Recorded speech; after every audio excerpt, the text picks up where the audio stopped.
Hi, everyone. Welcome to our sacred pause today on this Good Friday. And because it's Good Friday, I wanted to share with you a visual liturgy called Where the Light Ends. It's this poem with images that are inspired by Jesus' story of his journey to the cross. And to be honest, it has some graphic images in it, and it's also a little bit melodramatic at times. But I'm going to ask you to suspend judgment for a little while and give it a real chance with an open heart. Because, as I said before, today is Good Friday. It's this beautiful darkness. It's Jesus' sacrifice on the cross. And full disclosure, this is my favorite day in the church calendar, even more than Christmas or Easter. Why? Because I think in a culture that either offers us this constant, empty, consumption-driven hype and kind of a power of positive thinking, or a detached cynicism, Good Friday is this alternative that calls us to a form of freedom with the unique ability to hold both our honest laments and our hope at the same time without having to have a perfect reason why they can live together. It invites the tension, and in the tension is actually where things happen, not in getting rid of it. We remember the story of Jesus and him being tortured and betrayed and nailed to a cross, not just so that we'll be then grateful with some kind of guilt-driven obedience later on. No. This is an invitation to acknowledge all of the painful and broken and twisted and unfair failures, especially the ones that we caused. It's his invitation to go deeper into all the stuff that we actually spend a lot of our lives and a lot of our time and energy running away from or distracting ourselves. Good Friday invites us to pick it up, to jump into it, to face it directly along with Jesus.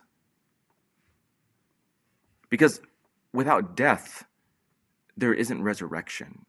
Like without loss, you can't fully experience the gifts on the other side. Without lament, there's not any real joy. You have to walk through it. The present can't become the past, and the past can't be left behind unless you walk through it first. So, for today's sacred pause, I invite you to sink into your honest laments, just for this moment. I invite you to name them really specifically. And in that way, lay them at the cross, as it were. Remembering that the cross, it's not just the affirmation of love and forgiveness, but also hope. Because the worst thing that can possibly happen to a person did. And it wasn't the end of the story. So maybe we don't have to fear the worst that has happened to us either. In fact, maybe that's where freedom begins. And that's why we first have to be willing to face and hold it honestly. So, welcome to Good Friday, the beautiful darkness before the dawn.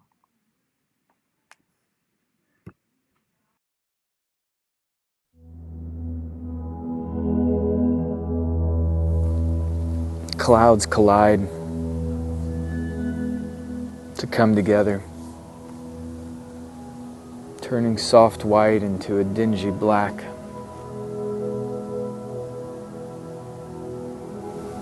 To walk up that hill to the place of the skull, following soldiers and mockers, and one who carried a cross for one unable to carry his own.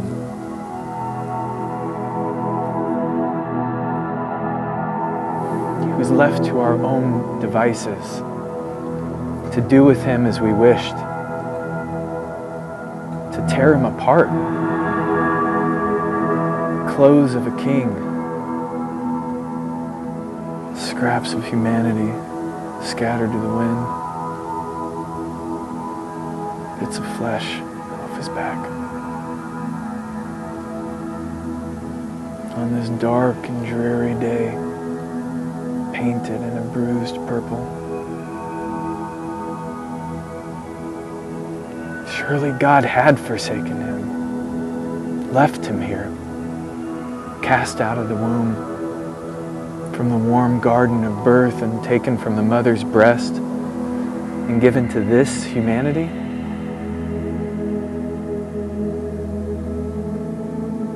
But he no longer belonged to us. We no longer belong to him. To a mother, he said, "This is your son." And to a son, he said, "This is your mother."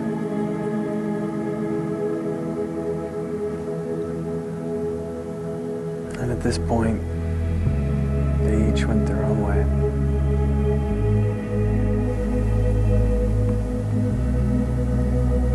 In this place, I stood up.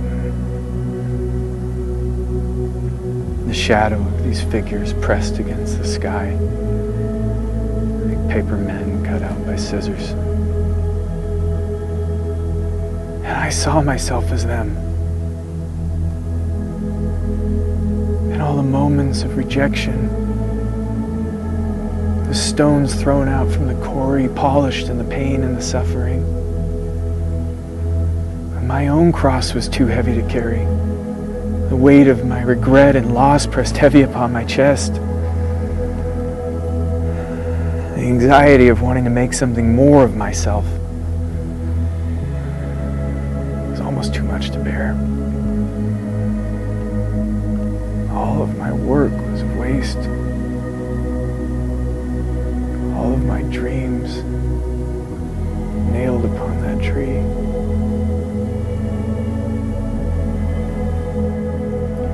It was too much for this crucified king,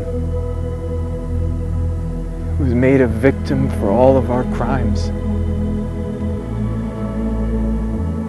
a voice for suffering. We emptied our guilt upon him. He became a burden for our shame because we could not bear to take the blame.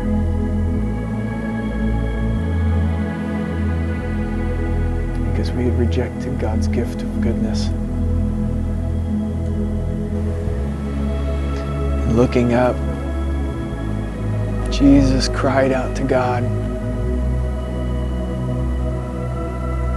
To hear only deafening silence, bashed and bloodied, but bones not broken. He spoke his final words.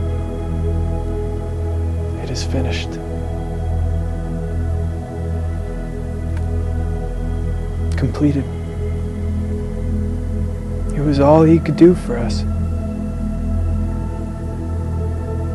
He poured out his life for a people who made a mockery of him.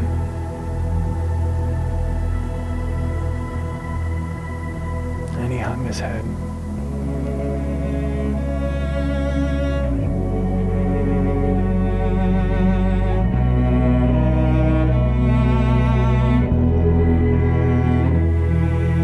Into the tomb, where the light ends and the nothingness begins. No longer in the land of the living, but another entrance to be sealed shut. East of Eden, dissolving life.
I had an opportunity to sit with a bunch of high school seniors yesterday, and I listened to them talk about how disappointed they were that so much of what they have done and worked for, they're just not going to get.